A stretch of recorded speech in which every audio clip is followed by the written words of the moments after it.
Assalamualaikum warahmatullahi wabarakatuh. Selamat datang kembali teman-teman di channel Problem Catur. Semoga kita semua diberikan kesehatan dan rizki yang melimpah oleh Allah Subhanahu wa taala. Amin. Baik, teman-teman, kali ini saya akan membahas pembukaan Gambit Menteri yang ditolak. Yang mana partai ini dimainkan oleh Garry Kasparov melawan Anatoly Karpov di World Cup Championship 1986. Yang mana ini adalah babak ke-8 dari perebutan gelar juara dunia pada saat itu, teman-teman. Dimulai dari D4 oleh Garry Kasparov, D5 dijawab oleh Karpov, C4, E6, kuda C3 dan gajah ke E7. Dilanjutkan C kali D5 di sini dan E kali D5. Gajah ke F4 dibalas dengan kuda F6 oleh hitam. E3 dilanjutkan dengan rokade. Terlebih dahulu dia mengamankan diri dari hitam. Gajah langsung ke D3, teman-teman, dengan langsung menargetkan petak H7. C5 di posisi ini, teman-teman, diabaikan dengan menaikkan kuda F3. Kuda C6, tentu di sini ketika pion di D dan di C5 ini terjadi pertukaran, masih imbang. Di posisi ini dari Kasparov langsung rokade, teman-teman. Gajah langsung ke G4, mengunci kuda atau mengepin kuda yang di F3 ini, teman-teman. Langkah ini, jika teman-teman perlu diperhatikan, jika posisi seperti ini bangunannya, teman-teman memegang buah putih, teman-teman misalnya menaikkan pion H3, ini adalah langkah blunder bagi putih, teman-teman. Akan datang gajah kali F3 setelah menteri kali gajah di sini, karena ketika dipukul oleh pion, struktur posisi dari putih jelas amburadul. Dan ketika itu terjadi, teman-teman, akan dipukul pion yang di D4, E kali D4, kuda kali D4. Jelas di sini kalah satu pion dari putih, teman-teman, jika posisi langkah tadi dimainkan oleh putih. Kembali di saat gajah G4 mengepin kuda F3 nih, teman-teman, langkah Garry Kasparov langsung pion kali C5 ini. Ini langkah yang benar, jawaban dari Garry Kasparov jika menemukan langkah ini, teman-teman. Di sini gajah memukul pion C5, H3 dan dipukul kuda oleh hitam. Menteri kali gajah D4. Desakan ini sebenarnya cukup memaksa karena dua sisi ancaman dari hitam, teman-teman, yakni kuda dan pion, sekaligus ada gajah terang dari putih tidak terkawal, teman-teman. Di posisi ini langkah Kasparov dengan langkah brilian menaikkan kuda ke E4. Gajah ke E7 karena terancam. Di sini benteng A ke D1 mengawal gajah terang dari putih ini karena tidak terkontrol. Ketika nanti memukul pion akan hilang gajah terang dari putih. Menteri ke A5 di sini dengan mengancam pion A2 itu diabaikan oleh Garry Kasparov. Kuda ke G3. Jelas manuver langkah kuda ini cukup tajam ke arah serangan sayap raja nih, teman-teman. Pion kali pion dan di sini pion kali pion. Menteri memukul A2. Ini langkah yang tidak perlu sebenarnya dilakukan oleh Anatoly Karpov, sementara desakan perwira di sayap raja ini sudah sangat tajam, teman-teman. Kuda ke F5 langsung dijawab oleh Garry Kasparov dan menteri ke E6. Sepertinya hampir terlambat pembelaan dari hitam ini, teman-teman. Perhatikan langkah taktis yang dimainkan oleh Garry Kasparov di posisi ini adalah gajah langsung ke H6. Jelas ketika pion ini didorong bisa diambil benteng yang di F8, teman-teman. Dan jika di posisi ini dipukul oleh hitam, maka yang terjadi menteri langsung cek ke G3. Ketika di sini raja menghindar, tentu langsung ancaman checkmate. Terbaik di sini adalah kuda G4. Dipukul oleh menteri sekaligus cek gajah G5 karena tidak ada jalan untuk menutup, teman-teman. H4 dan di sini kuda ke E5. Setelah mengancam gajah dan menteri, langkah ini cukup digeser ke G3 menterinya. Dan ketika raja bergeser ke H8 karena terpin, maka di sini teman-teman bisa mengambil gajah.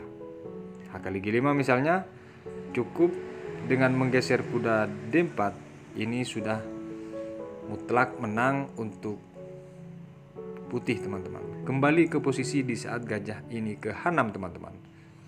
Langkah partai dimainkan oleh Anatoly Karpov, kuda ini ke E8. Dia mengabaikan daripada gajah yang di H6 karena tahu konsekuensi yang harus dibayar, dengan lebih memilih menjaga pion yang di G7 teman-teman. Menteri langsung ke H5. Dan ini juga merupakan posisi pelik. Adalah langkah yang cukup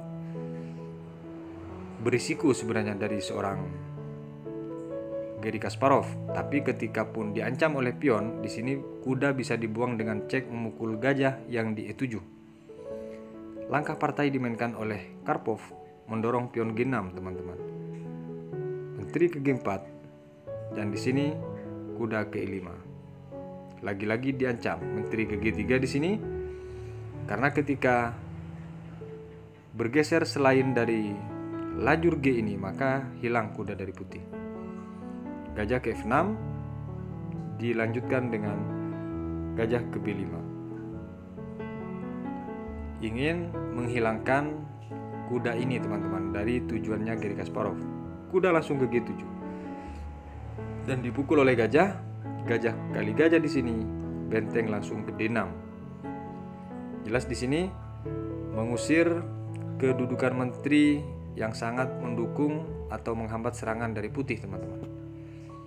Menteri langsung ke B3 karena langkah terbaiknya hanya ke B3 sekaligus mengancam dari gajah terang putih ini. Di sini teman-teman, kuda memukul gajah yang di G7. Menteri kali gajah di sini mengabaikan kuda teman-teman dan kuda ke F5 lagi. Setelah kuda ke F5, benteng A ke D8. Mengajak pertukaran dan ditolak oleh Garry Kasparov karena ini hanya mengakhirkan langkah remis nantinya ketika tantangan itu diterima oleh Garry Kasparov. Benteng ini bergeser ke F6. Benteng ke D2 balik ingin mengancam atau menyerang teman-teman dari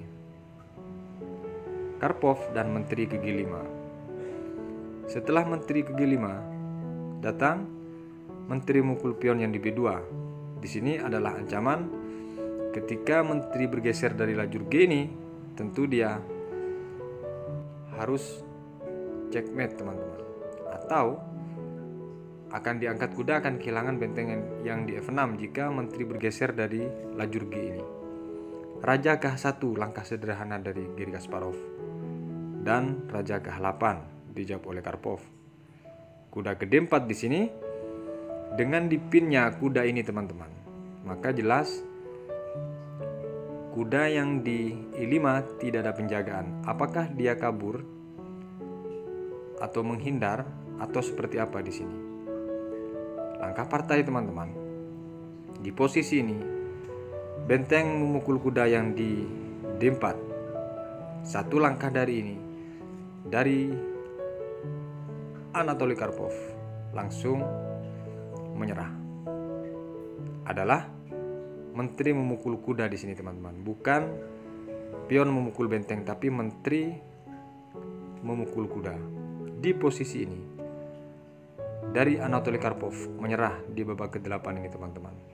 Perhatikan, menyerahnya di posisi ini sepertinya masih ambigu atau belum ada titik terang. Kok bisa menyerah? Mungkin ada teman-teman yang berpikir begitu karena posisi ini masih sama. Bahkan pion unggul dari hitam teman-teman, yakni selisih 2 pion dari putih. Tapi kenapa kok bisa menyerah di posisi ini? Baik, jika di posisi ini teman-teman benteng ke D2, maka yang terjadi benteng di sini langsung ke E7.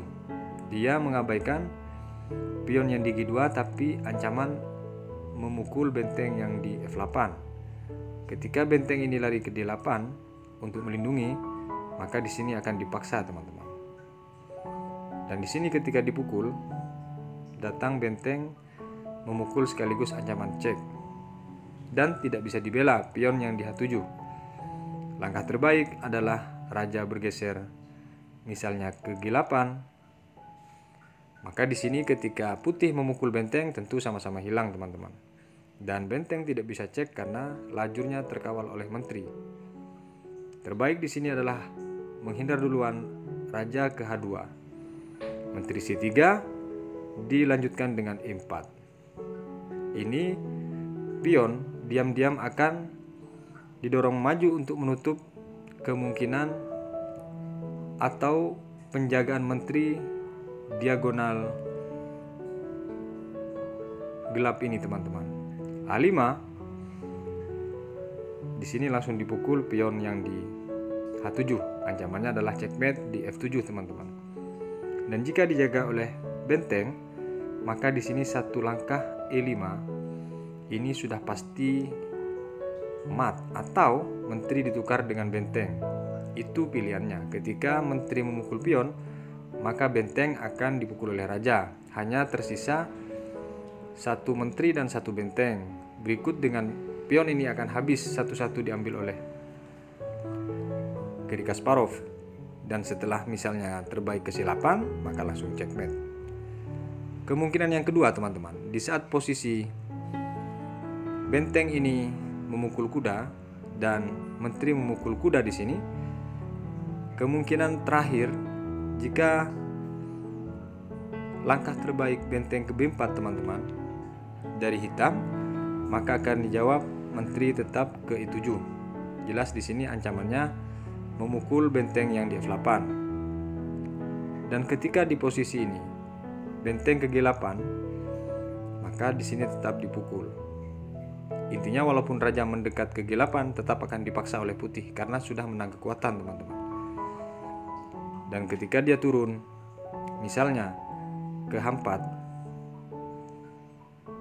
untuk melindungi, maka di sini datang benteng ke F8. Langkah paksa pasti dimulai oleh putih karena secara penjagaan unggul dari putih duluan menyerang teman-teman. Menteri B3 langkah terbaik, maka langsung di sini checkmate menteri ke E5. Kembali ke posisi di saat ini teman-teman. Kalau tidak dibela tentu akan dipukul pion H7. Memang tidak ada jalan. Ketika dipaksa seperti ini memang tidak ada jalan. Satu-satunya memang menteri ini walaupun bolak-balik, misalnya bolak-balik menteri ini untuk mengawal lajur ini, maka di sini akan tetap dipaksa oleh putih. Dan ketika dipukul tentu ini langsung checkmate teman-teman. Baik, semoga bermanfaat gambit menteri yang ditolak yang dimainkan oleh Grandmaster dunia saat itu untuk merebut gelar juara dunianya. Sampai berjumpa di video berikutnya. Wassalamualaikum warahmatullahi wabarakatuh.